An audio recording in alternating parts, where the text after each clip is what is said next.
references to Jim being Kabir's friend. Do you think that has a potential of a backstory because there's so much left unexplored? Oh, there are solid backstories. I can't tell you too much about the backstories because those are already in development and stuff like that, but there's a lot.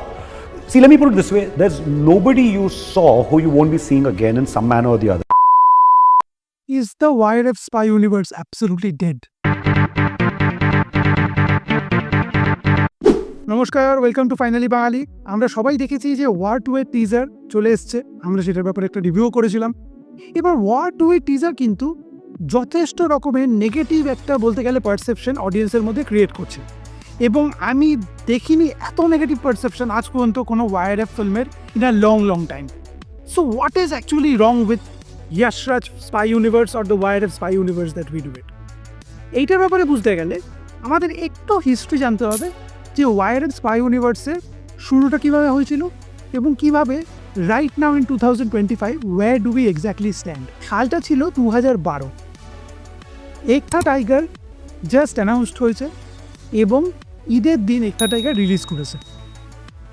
একটা জিনিস বলে রাখা ভালো, একটা tiger কিন্তু যখন ফার্স্টবার যখন announcement হয়েছিল, অ্যানাউন্সমেন্টের আগে আমি দুদিন আগে একটা ইন্টারভিউ দেখছিলাম, সেখানে কবির খান বলছিলেন Aditya Chopra, who is like such a huge director and a producer anyway for Yash Raj Films, সে যখন প্রথমবার সালমান খানকে গ্যালাক্সি অ্যাপার্টমেন্টে গিয়ে যখন সাইন করে, বিকজ YRF এর প্রথম সিনেমা কিন্তু এটা মনে রাখতে হবে আপ আনটিল 2012 একটা টাইগারের আগে YRF এর আন্ডারে সালমান খান আজ পর্যন্ত কোনোদিনও কাজ করেনি। So it was a massive casting at that point of time.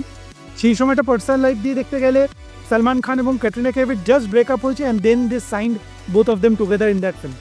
And we all know what kind of history that film made. সিনেমাটা 198 কোটি টাকা কামিয়েছিল, ফ্যান্সরা পাগল হয়ে গেছিল সালমান খানকে ওই লুকে দেখতে, and একটা tiger became literally a cult, almost like a cult for the present generation of spy films. Cut to 2017, Tiger Zinda Hai বেরোলো। Tiger Zinda Hai once again had huge hype, আবার সেই সালমান খান, ক্যাটরিনা কাইফ, এবং সিনেমাটা সেই সময় অল টাইম একটা blockbuster গেল, more than 330 crores at the box office. এবার একটা জিনিস বলে রাখা ইন্টারেস্টিং ব্যাপার, সেটা হচ্ছে up until that point of time the so called spy universe, সেটার ব্যাপারে কিন্তু আজ পর্যন্ত বলতে গেলে কেউ কোনোদিনও ভাবেনি। হ্যাঁ, এটা মনে হচ্ছিল যে YRF এর নিজেদের একটা বলতে গেলে ইউনিভার্স বা একটা নিজেদের সিরিজ চলছে, যেটা টাইগারের সিরিজ। কাট টু 2019 ওয়ার। প্রথম টিজার যখন এসেছিল ওয়ারের, আই স্টিল রিমেম্বার সে কোন লেভেলের ক্রেজ বলতে গেলে ক্রিয়েট করেছিল ওয়ার যখন ফার্স্ট বেরিয়েছিল। সেই ঋত্বিকের সেই বলতে গেলে একটা ওই রকমের লুক, তার সাথে টাইগার শ্রফকে, যেটা আগে কোনোদিনও আমরা ওরকমভাবে দেখিনি, দুজনের একদম tussle, and it was heavily promoted as Hrithik Roshan versus Tiger Shroff. And on top of the একটা ন্যারেটিভ, এই জিনিসটা বুঝতে হবে যে সেই সময়টা কিন্তু টাইগার শ্রফের এখন ইন 2025-এ টাইগার শ্রফ না, he was going through a very good phase in his career. Initial phase যতই হোক, but he was going through a very good phase. তার উপরে ঋত্বিককে লিটারেলি টাইগার শ্রফের একটা যেরকম মানে কি বলে এটা মেন্টর হিসেবে সিনেমাতে দেখা হয়েছে, সেরকমই on the outside as well Tiger শ্রফকে লিটারেলি ঋত্বিক রোশনের উত্তরসূরি হিসেবে সেই সময়টা প্রমোট করা হয়েছিল, বিকজ ওই সুন্দর ডান্স করতে পারতো, and he was almost as a new action hero as well. সিনেমাটা once again a huge blockbuster, এবং বিয়ন্ড বক্স অফিস সিনেমাটার যে scale and the making at that point of time, আমার এখনও মনে আছে 2 অক্টোবর বেরিয়েছিল একই বছরে, একই সময় বলতে গেলে আমাদের দুর্গাপুজোর টাইম ছিল, সেই সময়টা একই বলতে গেলে ইয়ারে জোকার 1 বেরিয়েছিল, ওয়াকিন ফিনিক্সের ওয়ার বেরিয়েছিল, এবং তার সাথে আই গেস গুমনামি বেরিয়েছিল। 3টে সিনেমায় সুপারহিট গেছিল, both Bollywood, Tollywood as well as Hollywood. And সেই বছর পুজোটা মানে পুরো সিনেমা হলে পুরো বলতে গেলে লোকে ফেটে পড়েছিল। Then what happen, Pathaan came. Shahrukh খানের 5 বছর এরপর একটা comeback, and Pathaan broke every record that was possible. আমরা কোনোদিনও ভাবতেও পারিনি যে বাহুবলীর রেকর্ড ওই লেভেলের বলতে গেলে, যেটা দাঙ্গলের পরে the biggest difference that was there with Pathaan, সেইটা একটা হিন্দি সিনেমা কোনোদিনও হয়তো ভাঙতে পারবে, because the next best was Dangal which was around 380 crores।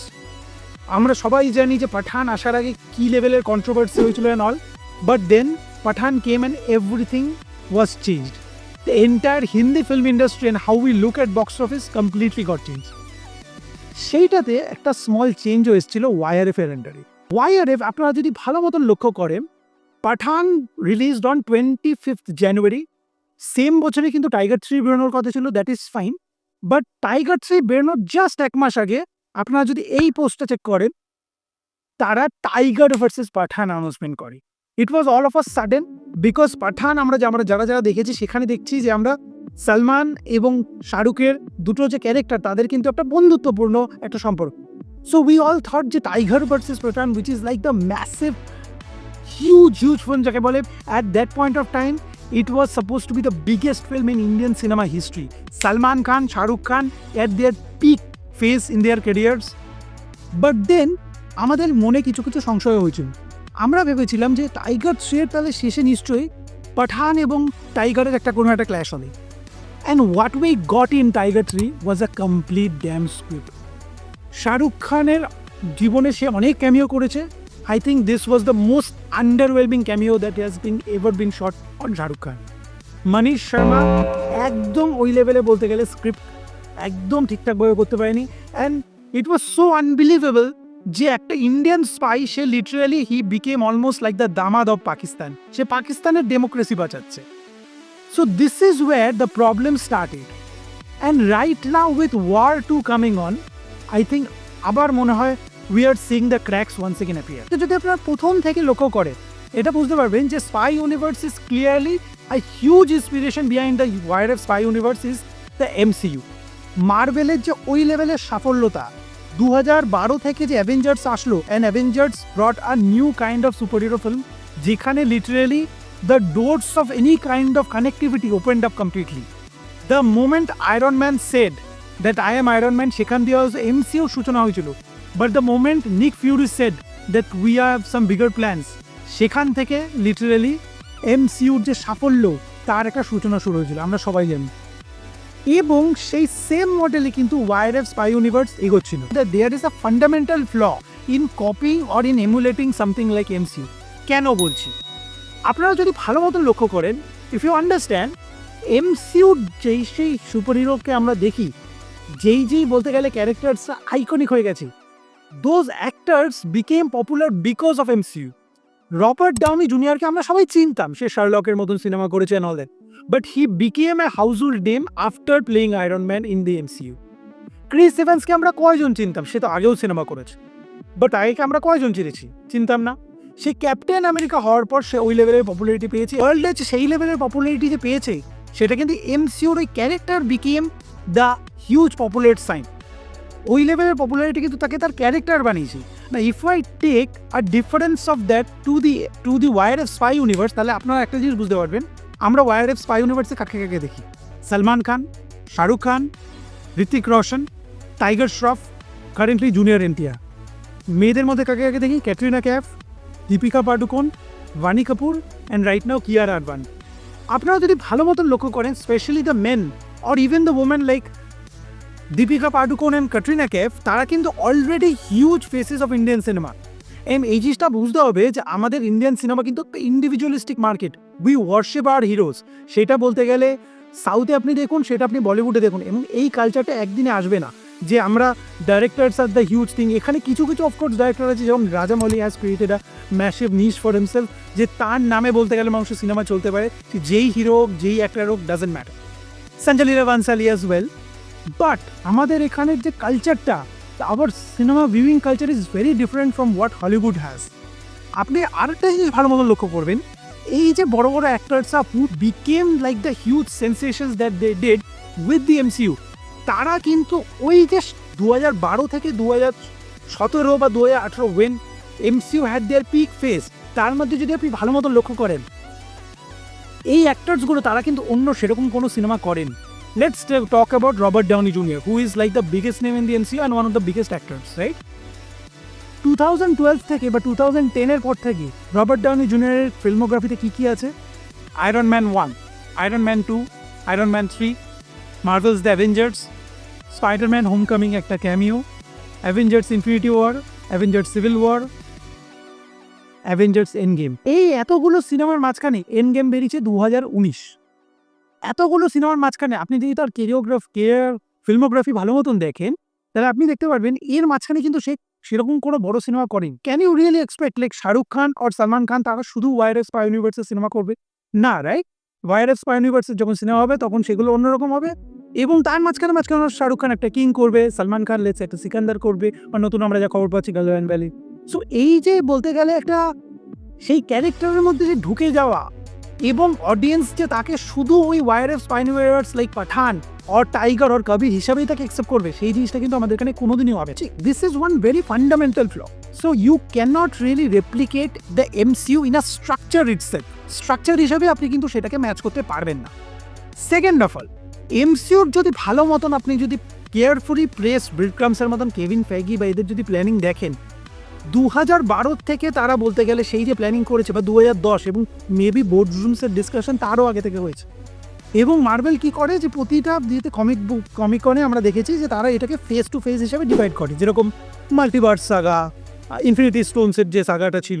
The thing is YRF spy universe, এই যে স্পাই ইউনিভার্স একটা বলতে গেলে যে একটা এরকমভাবে সবকটা ক্যারেক্টারকে একই একটা ইউনিভার্সের মধ্যে আনা, এইটা কিন্তু পাঠানের সাকসেসের পর বা পাঠানের সাকসেসের আগে, যখন পাঠান ডেভেলপ হচ্ছিল বা কোভিডের মাঝখানে যখন পাঠান ডেভেলপ হচ্ছিল, সেই সময়টা বলতে গেলে সিদ্ধার্থ নিজে বলতে গেলে একটা ইন্টারভিউতে বলেছেন যে সেই সময়টা তারা ডেভেলপ করা শুরু করেছে। দ্য থিং ইজ তারপরে যখন পাঠান ওই হিউজ সাকসেস হলো, আপনারা ভাবুন কীভাবে আমাদের রেজাল্ট ওরিয়েন্টেড হয়ে গেছে, যে the moment Pathaan became this huge blockbuster, তারা কোনো রকম বলতে গেলে টাইগার ভার্সেস পাঠান একটা অ্যানাউন্সমেন্ট করে দিলে, and then the film right now has yet to see the light of the day. সেই সময়টা এটাও পোস্ট এসেছিল যে 2023 যখন টাইগার ভার্সেস পাঠান যখন অফিসিয়াল সোর্সেস থেকে অ্যানাউন্সমেন্ট হলো, 2024 থেকে নাকি শুটিং শুরু হবে, 2025 নাকি হয়তো রিলিজ হতে পারে বা 2026 রিলিজ হতে পারে। Right now the film has gone completely at the back burner. কেন জানেন? Because lack of plan. MCUর সিনেমাগুলো কিন্তু দ্য অ্যাক্টার্সদেরকে লিটারালি স্টার বানিয়েছে এই ফিল্মসগুলো, বাট এখানে আপনি ভালো মতন একটু যদি লক্ষ্য করেন, has any film made a career of any of the actors? Shah Rukh Khan was already a established superstar, Salman Khan was, Hrithik Roshan was. কোনো ডাইরেক্টরের সেই লেভেলের কি কেরিয়ার বানিয়ে দিয়েছে? কবির খান যে একটা টাইগার যখন বানিয়েছিল, সে একটা টাইগার বানানোর পর কিন্তু সে YRF থেকে বেরিয়ে গেছে। সিদ্ধার্থ আনন্দ, ইয়েস ইউ ক্যান সে যে পাঠান করার পর তার একটা কেরিয়ারে বড় বুস্ট পেয়েছে, বাট যদি আমরা অ্যাক্টর হিসেবে দেখি, তারা কি বলতে গেলে বিশাল বড় বলতে গেলে কেরিয়ারে বুস্ট পেয়েছে? বিকজ টাইগার শ্রফও কিন্তু after War he has never like really got that kind of peak anymore.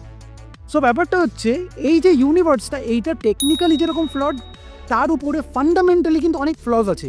এবং এই ইউনিভার্সটা পুরোটাই বলতে গেলে আপনি যদি ভালো মতো নেয়, it feels like a cash grab, which is unfortunate. Because আমার এক সময় স্পেশালি আফটার যখন টাইগার ভার্সেস পাঠান যখন অ্যানাউন্সমেন্টটা ছিল, আমার এখনও মনে আছে আই ওয়াজ লিটারালি থিঙ্কিং যে কী না কী হতে পারে।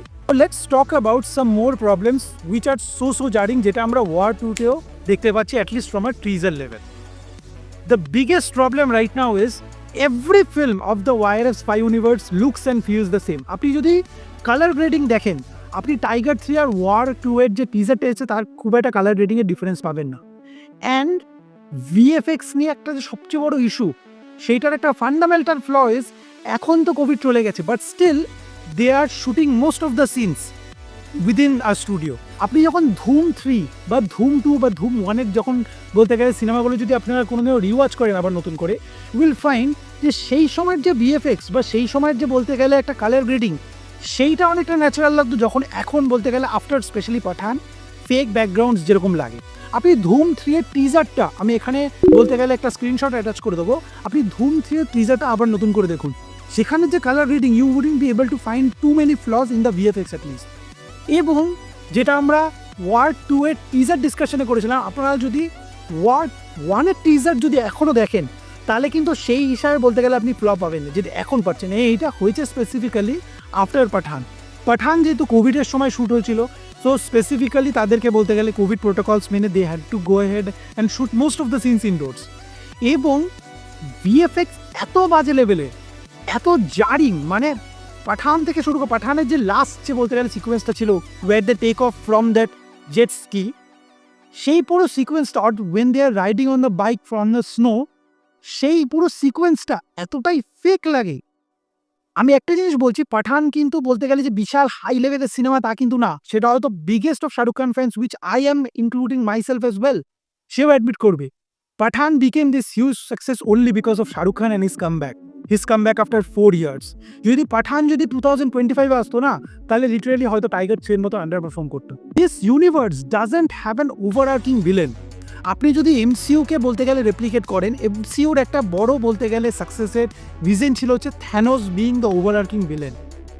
In a film like Tiger 3, যেখানে ইমরান হাশমির মতন অত একটা ভালো অ্যাক্টর আছে, with such a powerful dialogue delivery এত সুন্দর দিতে পারে, তার ক্যারেক্টারটাই কীভাবে আন্ডার রাইট করেছিল। এবং from the teaser as well, যতদূর মনে হচ্ছে এনটিআরের যে ক্যারেক্টারটা এই ওয়ার 2-তে থাকবে, সেটাও I am really hoping that it's not the case, but মনে হচ্ছে যতদূর যে এইটাও হয়তো খুবই আন্ডার রেটেড হয়তো একটা ক্যারেক্টার হতে পারে।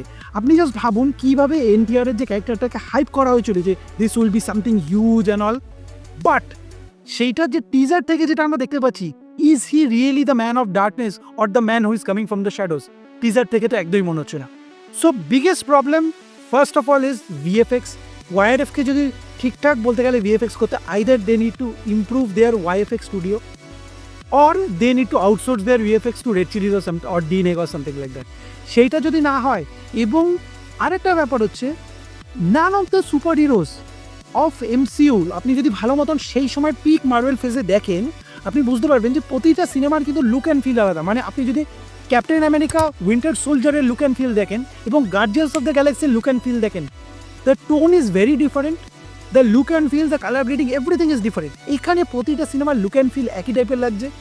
দ্য থিং ইজ, আমি কালকে টাইগার 1 মানে একটা টাইগার আবার রিওয়াচ করছিলাম। একটা টাইগারের যে it was the only, I think it was the only spy film in the entire YRF Spy Universe। কেন বলছি, এখন যদি আপনি ভালো মতন বলতে গেলে সিনেমাগুলোকে দেখেন, the spies do not seem like spies, they are almost created like super heroes. এবং সেটা যদি হয়, you are completely taking away the realism aspect of it. একটা টাইগারে কিন্তু দারুণ একটা পলিটিক্যাল কমেন্ট্রি ছিল, এবং তার সাথে স্পাইসদের লাইফ কীরকম হয় সেইটাও বলতে গেলে সিনেমার ইনিশিয়াল স্টেজে দেখিয়েছিল। হ্যাঁ, অফকোর্স সেটা একটা মেইন স্ট্রিম সিনেমা, সো পুরো ডিটেলভাবে তো দেখাতে পারেনি, যেরকম একটা বেবি টাইপের একটা সিনেমাতে নীরজ পান্ডে দেখাতে পেরেছে। বাট আপনি একটা ভালো মতন লক্ষ্য করুন, পাঠান, কবির, এদের বলতে গেলে outside their spy, what is their life? Do we know after like so many films, do we know who Kabir is beyond the spy image? I don't think we do. যেটা টাইগারের বলতে গেলে প্রথম সিনেমাতে কবির খান খুব সুন্দরভাবে এক্সপ্লোর করেছিল। So we are not getting connected or invested in the characters. এই সিনেমাগুলো এত যে হিট যাচ্ছিল, এত huge box office collection is only because of the huge names that is associated with this films, not because of the characters or not because of the story line. প্রতিটা সিনেমাতে India পাকিস্তানের বলতে গেলে যে ন্যারেটিভটা, that is right now a done and dusted formula. I hope যে war 2-তে at least India পাকিস্তানের এই আরটা একদম যেন না থাকে। এই সিনেমাটাতে যদি ইন্ডিয়া পাকিস্তান থাকে, specially after the political climate or after the things that we as a country has witnessed in the last couple of months, তাহলে কিন্তু এই সিনেমাটা নিয়েও বড় প্রবলেম হবে। আই হোপ থাকবে না।